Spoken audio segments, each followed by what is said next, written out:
Today I'm going to show you everything related to Avatar Editor. This video is going to take you through all the details required to creating your own custom size avatar.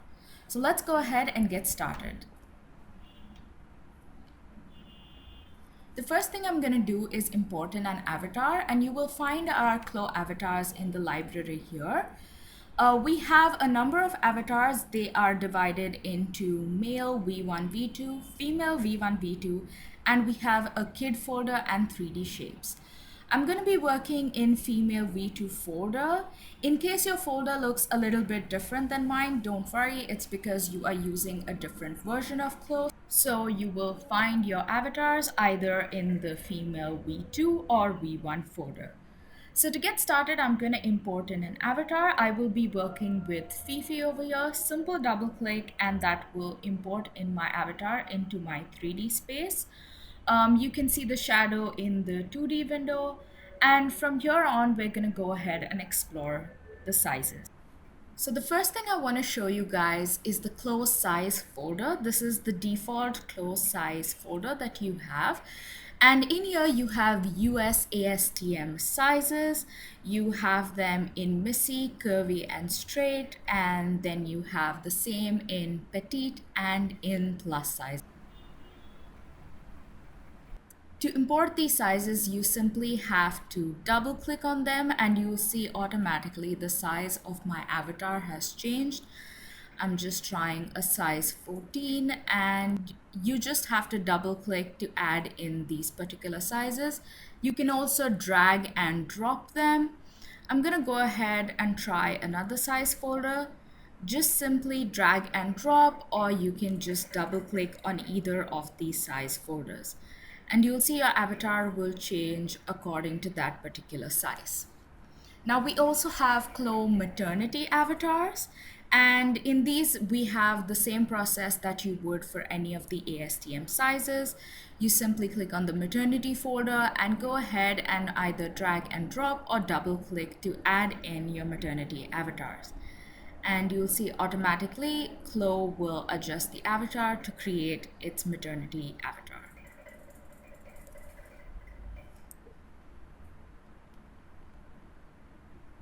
So I'm gonna go back to the female default size because I'm gonna explore more in getting a perfect custom size. So double click and now I have my default size, which you would get if you imported any of these avatars. So now that we've explored all the Clo default sizes, I'm gonna show you guys how to create an avatar from a size chart. So over here on the top, we have avatar and then avatar editor.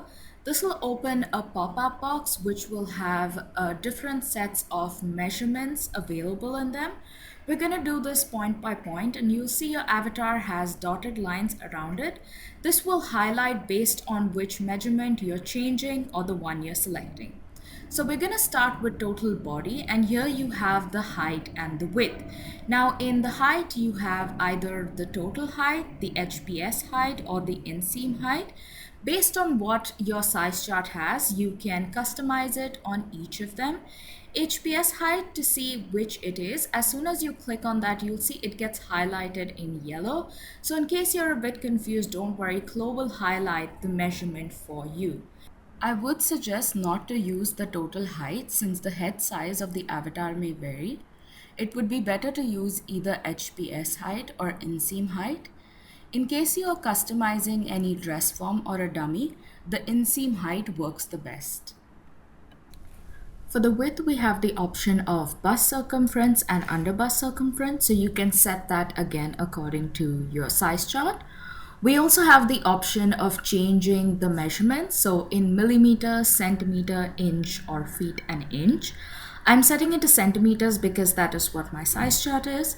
And now I'm going to change the values, so my HPS height. And you can see immediately the avatar will change to the height value that you put in. I'm now going to go ahead and change my bust circumference.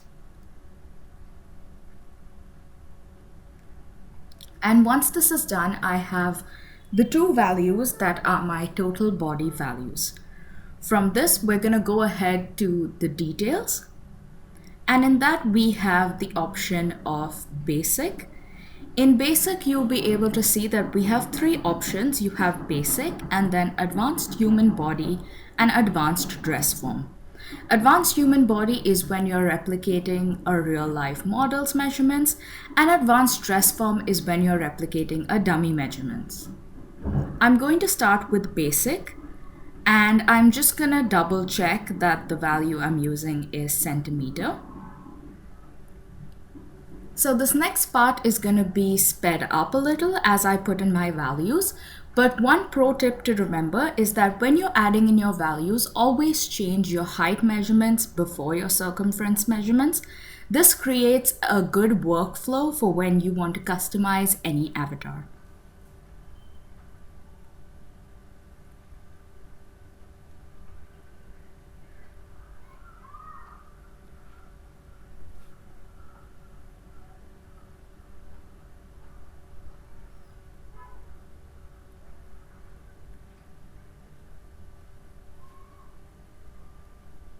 You will also notice that you will find a marginal error that will come at the side of your measurement block. This margin of error is used to adjust the appearance and the proportion of the measurements relative to the rest of the body.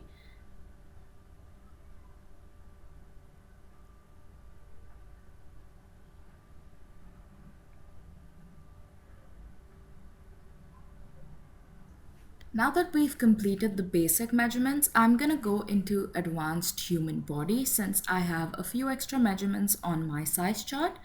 So just simply click there and you have advanced human body open. So here again, the same method that we followed before. I'm gonna change all the heights first and then the circumference. I am also only changing the measurements that are extra. The ones that I've already changed in basic, I won't be changing them over here. So only the extra measurements that are in the advanced human body.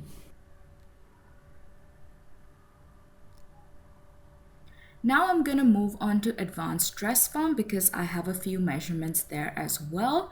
In case you do have a dummy measurement that you're following, I would suggest starting with your basic and then moving into advanced dress form for them. So here I have a few measurements such as shoulder drop and the vertical trunk that I'm going ahead and changing. Once this is done, I have all my measurements changed according to my size chart, and you can see my avatar is now based on the size chart and customized according to the size that I wanted. Now I'm going to show you guys how to save it. So it's very easy. There are two ways to save this particular customized avatar. You can either save the size from here. So you have the icon to save it. So you pick a folder and then name your size. It'll save as an AVS file, which is the Clo avatar size file. And now I'm going to delete this avatar and bring in another avatar from the V2 folder. So let's bring in Grace. And Grace is again in the default Clo size. If I want Grace to have the customized avatar size that I just had, I'm just going to find it over here in my library and drag and drop. And you'll see that now Grace is customized to the avatar size that I saved earlier. Let's suppose I want to go ahead and save the complete avatar and not just the size folder. What I can go ahead and do is on top in File, we have the option to save as avatar. And this will save Grace as the complete avatar with the size. So that's .avt instead of .avs. Again, I'm just selecting the folder and naming my avatar.